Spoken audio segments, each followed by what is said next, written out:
Hello everyone, it's Mr. Martin. Gonna walk you through today some directions and tutorial on how to use our next app, which is called Adobe Spark Page. So first thing you have to do is go on to self-service and type in Adobe Spark Page and then download it. This is kind of what it looks like when you open it up. I'll give you a better view. Hold on, let me close it out.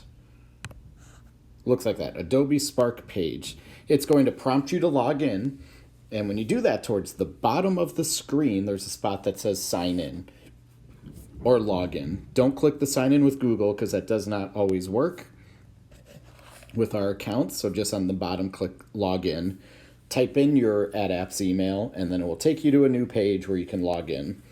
When it asks you what type of account you have, please be sure that you click on school. Otherwise, again, it doesn't work. So this is what it looks like. Adobe Spark is actually a web page program. So it helps you design web pages. And it's a pretty simple, kind of slimmed down website designer, which is kind of nice. You can see it's got two spots on the bottom here where it shows my pages and then inspiration. So here's kind of looking at other people's stuff they have made. So I'm going to click on this San Francisco homes inspiration, and you get a nice preview of it. You can see it's one of those websites where you're just scrolling and it pops up stuff as you scroll. It's almost kind of animated in how they bring the text and the images up as you're using them. So it's not a web page in a typical design, but more of a stylistic website creator. You can click on any of these inspirations and get ideas of what some good ones look like. Some football ones. Kind of fun, a little something about being English, etc. So there's some good ones there.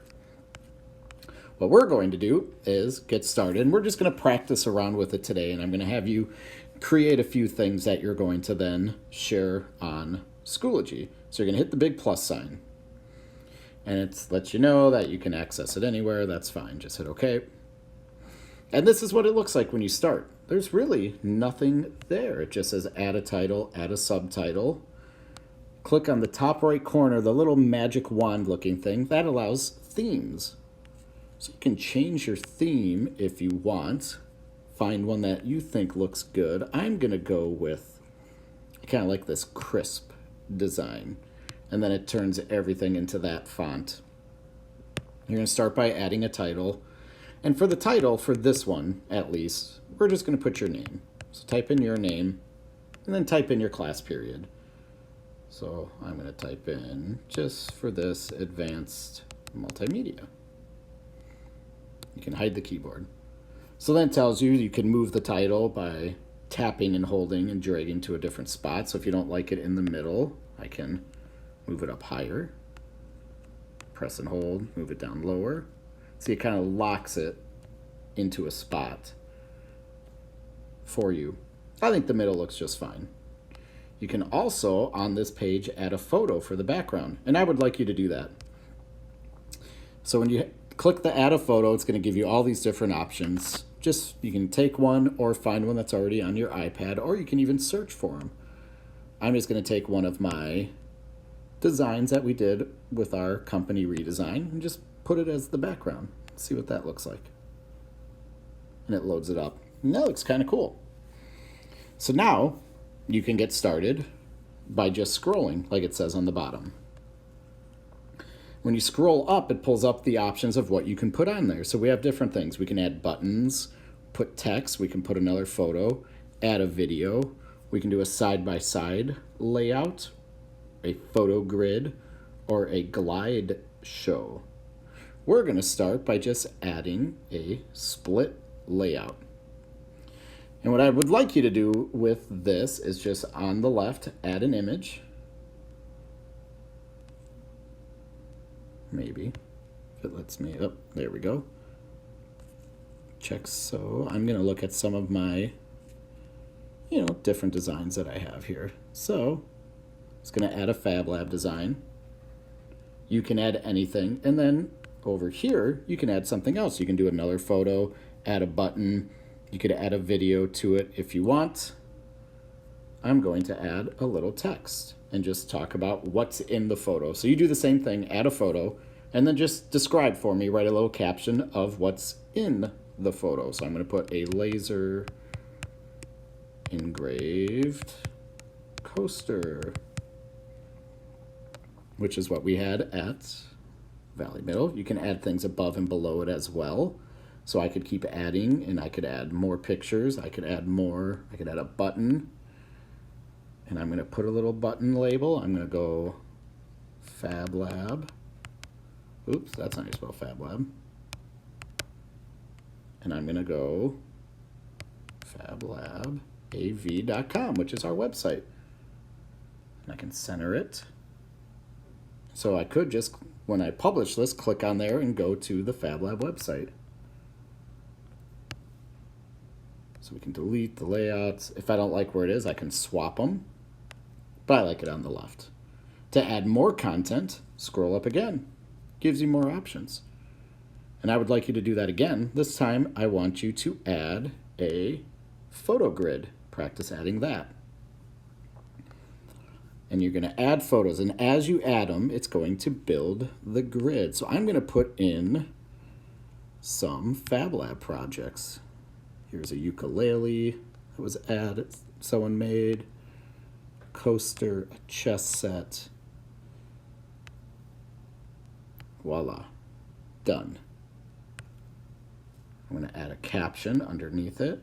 Fab Lab Designs. There you go. And it automatically makes that grid for you. If I change my mind and want to add stuff in between, I can do that.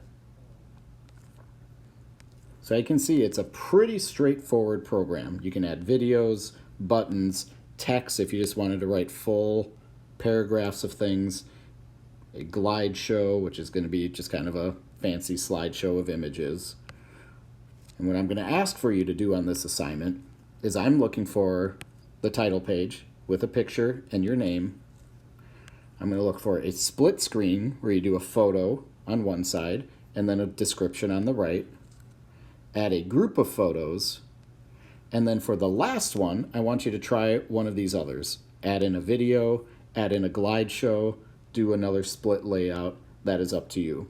But this is just your testing. You're showing us that you know how to successfully use the program, and then we're going to do some more work with it later this week once you've had a little bit of practice. When you are done, you can preview the website, and it would show you what it looks like.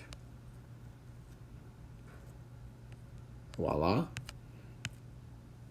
And to share it and publish it, you're going to hit the little share button. You have category, all this stuff. You don't need to add any of that. What we're looking for, and turn get noticed off, because we don't want that listed. And what we want to do is create a link.